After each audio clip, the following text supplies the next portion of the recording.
Hello everyone, in this video I'm going to show you how to allow people to earn points and recognition in Facebook group. So for you to do that, you have to open your Facebook app on your iPhone, then you tap at the profile icon menu at the down part of the screen.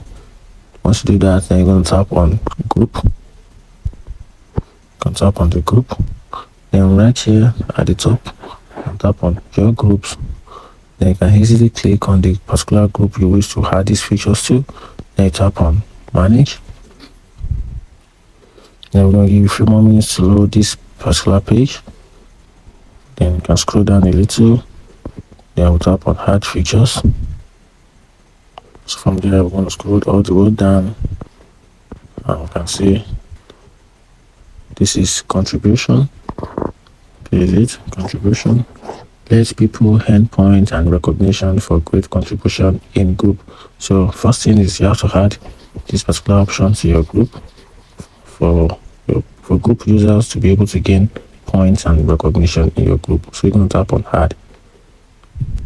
So we'll tap on add, then you click on the settings right in front of it, and you make sure this particular part is toggle on in your settings, and this gives access to members to earn points and recognition in your Facebook group.